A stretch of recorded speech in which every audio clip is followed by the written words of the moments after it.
अज़ीज़ तलबा आदाब, मैं Raees Ansari associate professor Urdu Saket girls PG college Dahira Mau Pratapgarh की जानिब से आप सभी तलबा का साकेत ऑनलाइन क्लासेस की तरफ से आप सभी खैर मकदम करते हैं, स्वागत करते हैं, इस्तकबाल करते हैं।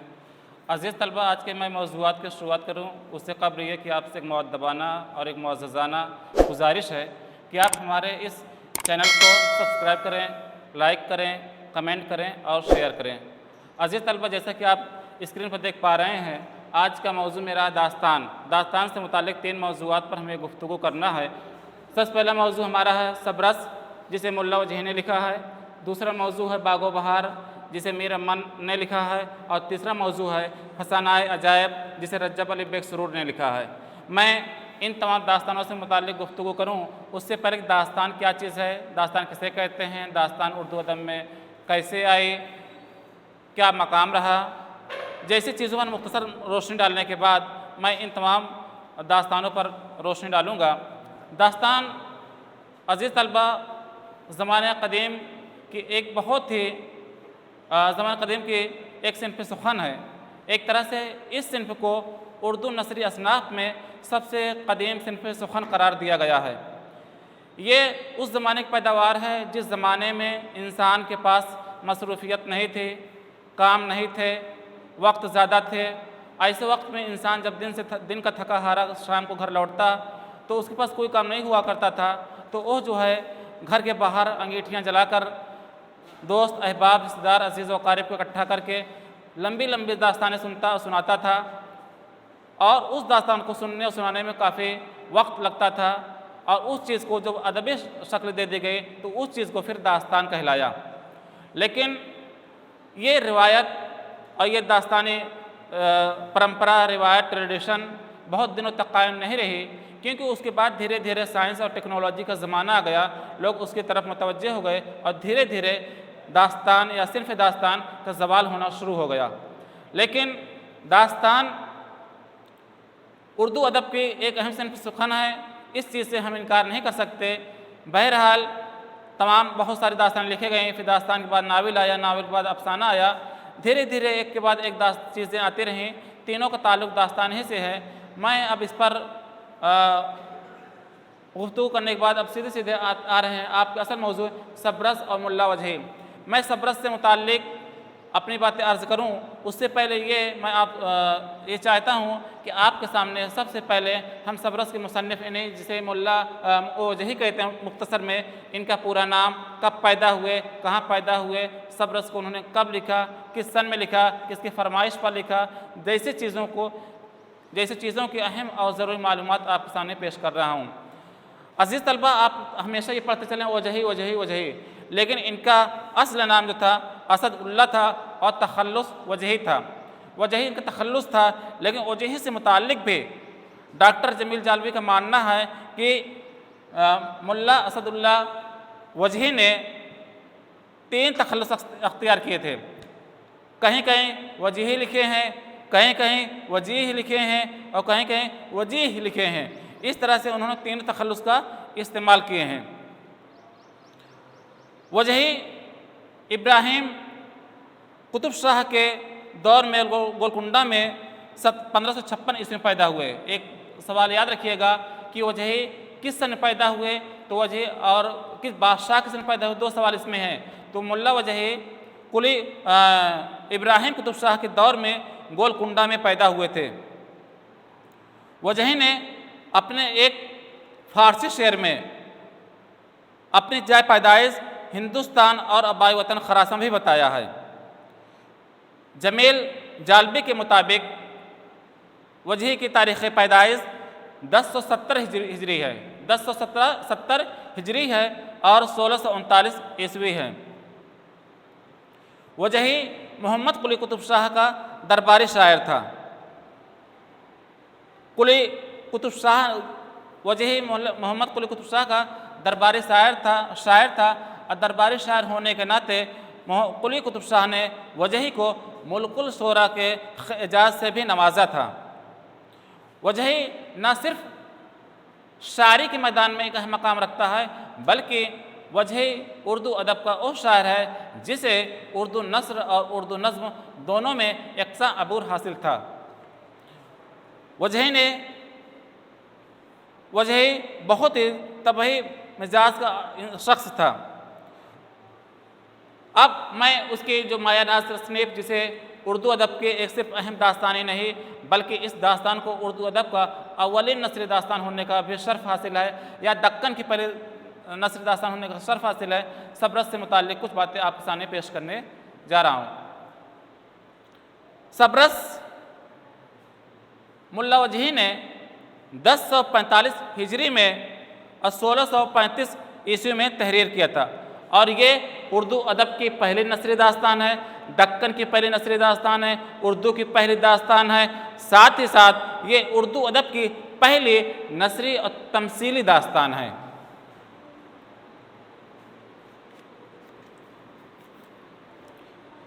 सबरस उर्दू में अदबी नस्र का पहला नमूना भी है और पहले नस्री दास्तान भी है। और ये हिजरी की तरफ पूछा जाए, सदी की कभी कभी सवाल पूछा जाता है, ये किस सदी में तहरीर की, 16वीं सदी में, 17वीं सदी में, या 18वीं सदी में, या 20वीं सदी में, मतलब इस तरीके के सवाल भी हमेशा पूछे जाते हैं। तो इस बात को कोट कर लीजिएगा कि मुल्ला वजही ने सबरस को 17वीं सदी में तहरीर किया था, 17वीं सदी में लिखा था। और इस दास्तान को उन्होंने क्यों लिखा? इस दास्तान को मुल्ला वजही ने कुतुब शाह के नवासे अब्दुल्लाह कुतुब शाह की फरमाइश पर 1045 हिजरी, इसकी पहले मैं तारीख़ वाज़े कर चुका हूँ, बता चुका हूँ, 1045 हिजरी में यानी 1635 ईस्वी में तहरीर किया था। वजही को बयान इश्क में किताब लिखने की बहुत दरख्वास्त की थी, और इसी वजह से उन्होंने इस किताब को तहरीर किया था।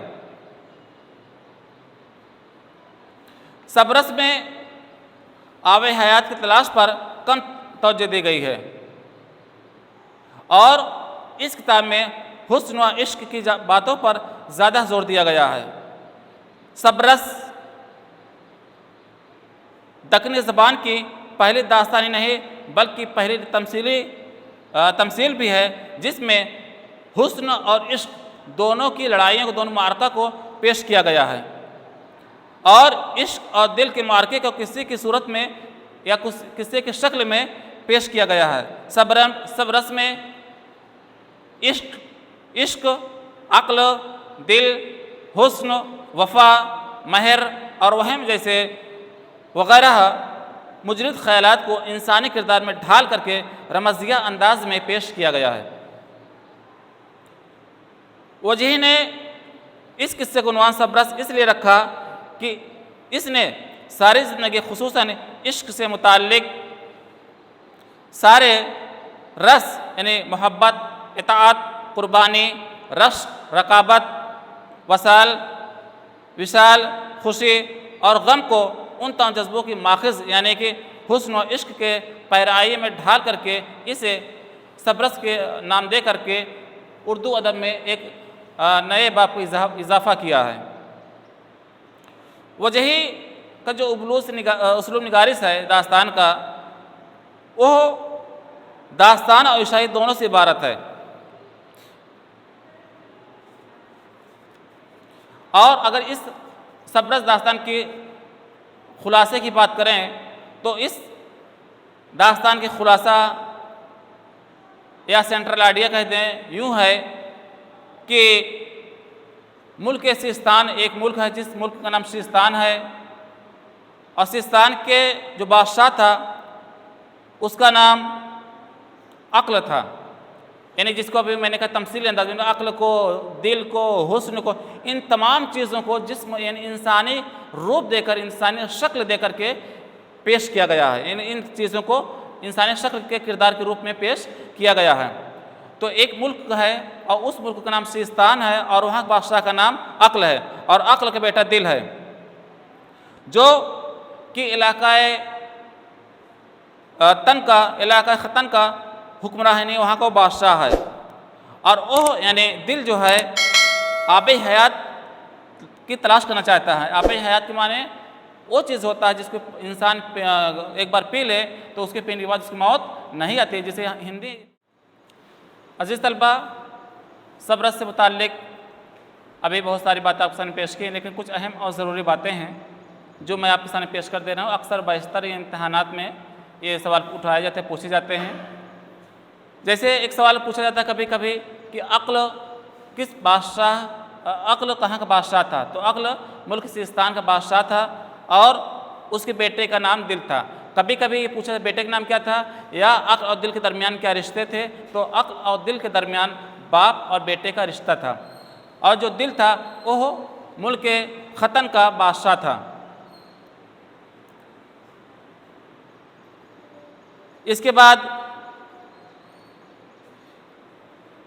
शहजादा ने, इसके बाद मैं आपके सामने अब बागो बहार और उसके मुसन्निफ मीर अमन से मुताल्लिक कुछ ज़रूरी और अहम पॉइंट्स आपके सामने हाजिर कर रहा हूँ। लेकिन बागो बहार पर मैं कुछ बातें कहूँ या आपके सामने अर्ज़ करूँ, उससे पहले मेरी ख्वाहिश है कि मीर अमन दहलवी से मुताल्लिक कुछ अहम और ज़रूरी बातें आपके सामने रखूँ। मीर अमन हम लोग नाम सुनते चले आए हैं, लेकिन मीर अमन का असल नाम मीर अमन था और इनका तखल्लुस लुत्फ़ था। लेकिन इनके नाम से मुताल्लिक, इनके तखल्लुस से मुताल्लिक वक्तन फ़वक्तन लोगों ने अपने अपने अंदाज में अलग अलग तरीके से अपने ख़यालात का इजहार करते रहे हैं। तज़किरा तबक़ात-उश-शुरा हिंद में करीमुद्दीन अहमद ने उनका नाम मीर अमन और तखल्लुस अमान लिखा है। इसी तरह से मोहम्मद यहिया तन्हा और नूर हसन नकवी ने असली नाम मीर अमान और अमन तखल्लुस बताया है। इसी तरह से डॉक्टर सुहेल बुखारी ने मीर अमान और तखल्लुस लुत्फ़ और अमन दोनों करार दिया है। उन्होंने अमन भी बताया है और लुत्फ़ भी बताया है। बहरहाल ये इनको तखल्लुस से मुताल्लिक मुअर्रिख़ों ने, अदीबों ने, नक़ादों ने अपने अपने अंदाज में अपने ख़यालात के इज़हार किए हैं। मीर अमन का ताल्लुक़ दिल्ली से था और मीर अमन 1732 ईस्वी में दिल्ली में पैदा हुए थे और इनका इंतकाल 1808 ईस्वी में कलकत्ता में हुआ था। मीर अमन ना सिर्फ एक दास्तानगो थे, एक नस्र निगार होने का शर्फ हासिल है, बल्कि मीर अमन नस्र निगार होने के साथ साथ, दास्तानगो होने के साथ साथ वो एक शायर भी थे और वो दिल्ली के रहने वाले थे। लेकिन दिल्ली में कुछ दिनों बाद जब अफरा तफरी मची तो वो दिल्ली को छोड़कर, यानी 1761 ईस्वी में दिल्ली से वो अजीमाबाद चले गए थे। फिर मीर अमन अजीमाबाद से कलकत्ता जाकर नवाब दिलावर जंग के छोटे भाई मीर मोहम्मद कासिम खां के अतालिक मुकर्रर हो गए। उसके बाद उनकी रसाई डॉक्टर जॉन गिलक्रिस्ट से हुई और ये मुलाकात उनके मीर बहादुर अली हुसैनी के तवस्सुत से हुई थी। यानी मीर बहादुर अली हुसैनी ने डॉक्टर जॉन गिलक्रिस्ट से उनसे मुलाकात करवाई। फिर 4 मई 1801 ईस्वी को फोर्ट विलियम कॉलेज के हिंदुस्तान शोबा में 40 रुपये की हैसियत से वहाँ पर उनको मुंशी के पद पर नौकरी यानी मुलाजमत मिल गई। मीर अमन 5 साल तक वहाँ मुलाजमत किए, नौकरी किए। उसके बाद 4 जून 1806 ईस्वी में शब कदोश हो गए, यानी वहाँ से रिटायरमेंट हो गए। वैसे तो मीर अमन की उर्दू अदब में बहुत ज़्यादा किताबें नहीं मिलती, लेकिन उनकी 2 अहम किताबें हैं। एक है बागो बहार और एक है गंज खूबी। उन्होंने 2 किताबें तहरीर की और ये दोनों किताबें उन्होंने फोर्ट विलियम कॉलेज के मुलाजमत के दौरान ही तहरीर किया था। यानी जब फोर्ट विलियम कॉलेज में वो नौकरी कर रहे थे, उसी नौकरी के साथ साथ उन्होंने उन 2 किताबों को अंजाम दिया था। बागो बहार एक किस्सा चहार दरवेश का किस्सा इसमें बयान किया गया है और बागो बहार के अलावा उन्होंने गिलक्रिस्ट की फरमाइश पर ही फोर्ट विलियम कॉलेज में एक किताब तहरीर की जिसका नाम गुंज खूबी था, और ये 1229 हिजरी में पाए तकमील की मुकम्मल हुई। गुंज खूबी मुल्ला वाइज हुसैन कासिफ़ी की फ़ारसी किताब अखलाक मोहसिनी का उर्दू तर्जमा है।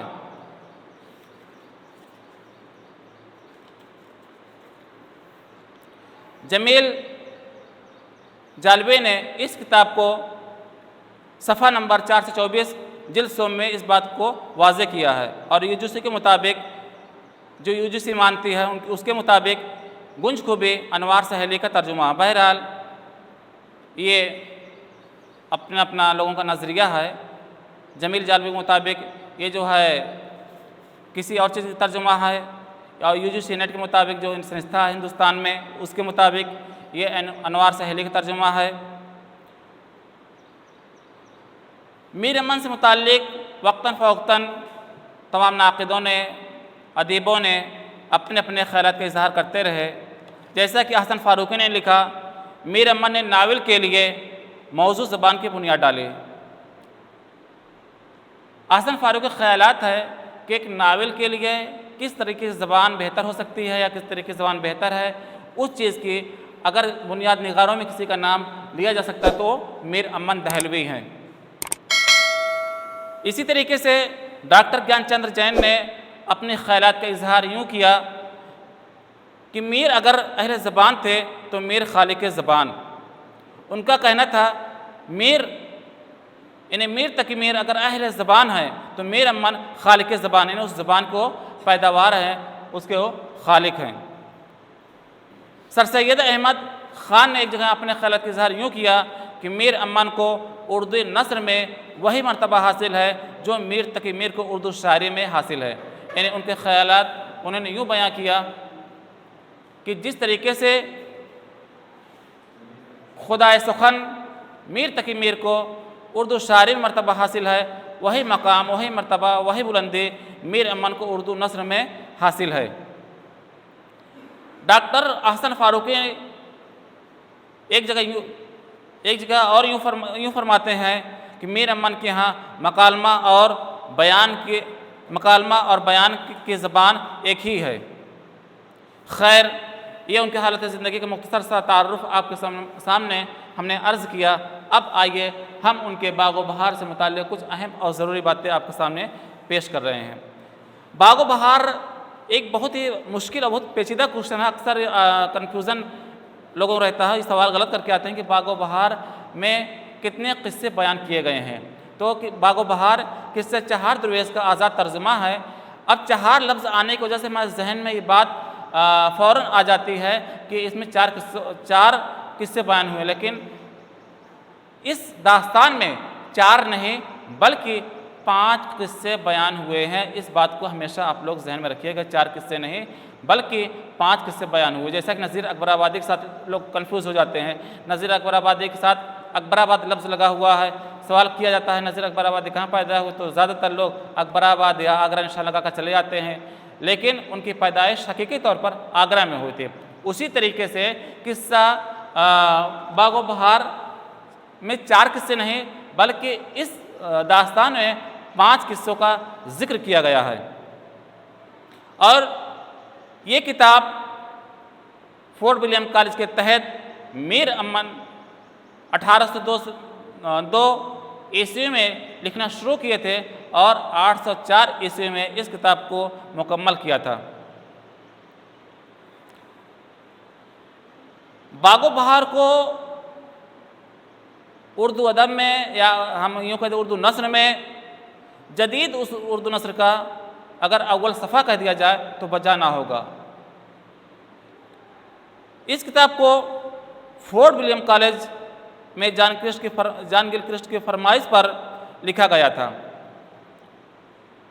बागो बहार मीर अमन की खुद की यानी तबाज़ात लिखी हुई दास्तान नहीं है, बल्कि ये दास्तान तहसीन की नौ तर्ज़ मुरस्सा, जिसे तहसीन ने नौ तर्ज़ मुरस्सा को 1775 ईस्वी तहरीर किया था, वो उस किताब से माखूज है। जो फारसी किस्सा चार दरवेश का आज़ाद तर्जुमा है, उसी किताब से ये इस किताब को लिया गया है। बहरहाल कहीं कहीं 1802 मिलता है और कहीं कहीं इस किताब से मुताल्लिक़ ये भी मिलता है कि मीर अमन ने बाग बहार को 1216 हिजरी यानी कि 1801 में लिखना शुरू किया था और 1217 हिजरी के मुताबिक यानी 1802 में इसको मुकम्मल किया था। मीर अमन की इस तसनीफ़ का नाम बाग बहार तारीख़ी है, जिसे सन हिजरी 1217 ईस्वी में मिलता है और बागो बहार की इशाअत पहली मरतबा मुकम्मल किताब की शक्ल में 1804 में हुई थी। मतलब 2 में उन्होंने मुकम्मल किया कर दिया था, 1 में लिखना शुरू किया था और इसे किताबी जो शक्ल मिली, अगर किताबी शक्ल पूछा जाएगा तो 1804 निशान लगाइएगा। किताबी शक्ल नहीं पूछा गया आपसे, जो है सिर्फ कब लिखना शुरू किए तो 1801 में लिखना शुरू किए थे, 2 में मुकम्मल हो गए थे। लेकिन इसे जो किताबी शक्ल मिली वो जो है 1804 ईस्वी की तारीख़ है। ये बात भी याद रहे कि बाज़ लोगों ने यूँ भी लिखा है कि बागो बहार की पहली इशाअत 1803 में हुई थी, लेकिन हकीकत ये है कि बागो बहार पहली बार किताबी सूरत में हिंदुस्तान ने प्रेस कलकत्ता में 1803 ईस्वी में छपना शुरू हुई थी और पब्लिकेशन का नाम भी बता दे रहे हैं। ये जो है हिंदुस्तानी प्रेस कलकत्ता में 1803 में छपना शुरू हुई थी और 1804 में ये शाये हुई थी। अगर शाये होने की बात आए, मुकम्मल होने की बात आए तो 1804 ईस्वी में। लिखना कब शुरू किए थे? 1801 ईस्वी में। किताब मुकम्मल कब हुई? 1802 ईस्वी में। लेकिन किताबी शक्ल मिली वो जो 1804 ईस्वी में मिली।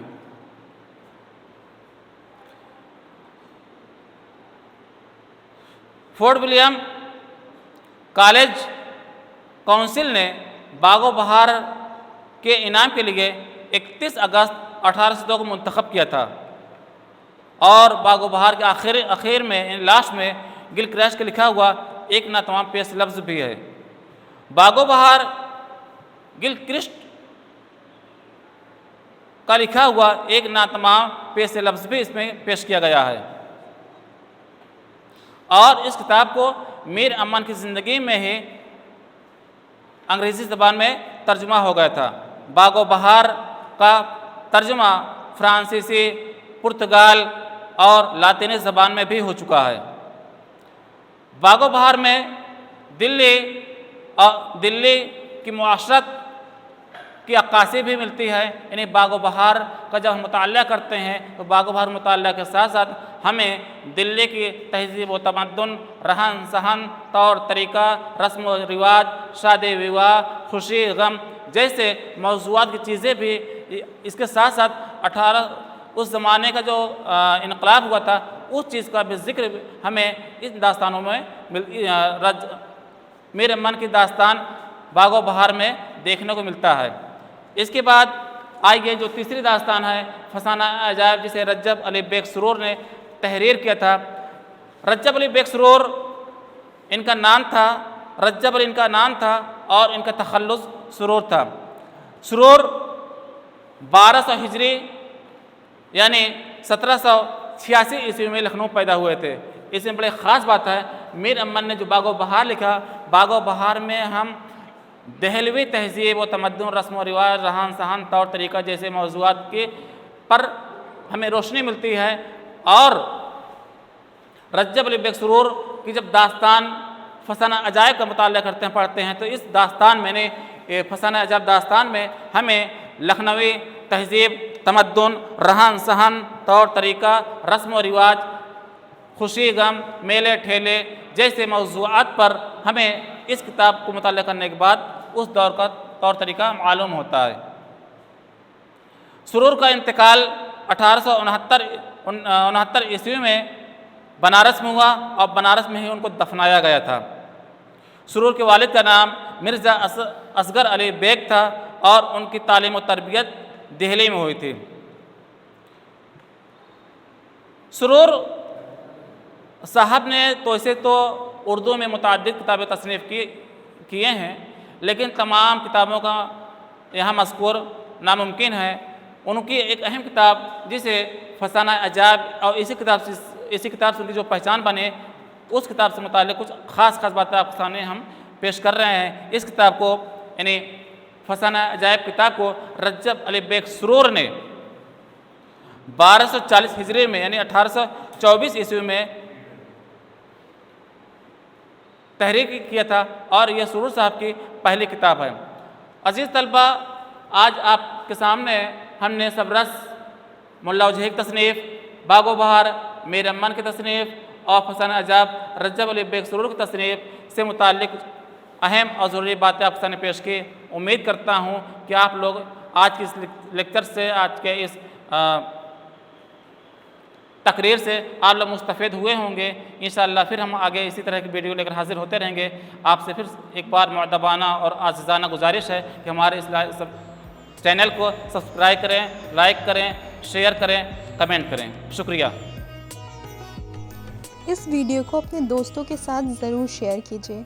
अगर इस टॉपिक पर आपके कोई भी क्वेश्चन हैं तो नीचे कमेंट करके पूछिए, हम उत्तर देने का प्रयास करेंगे।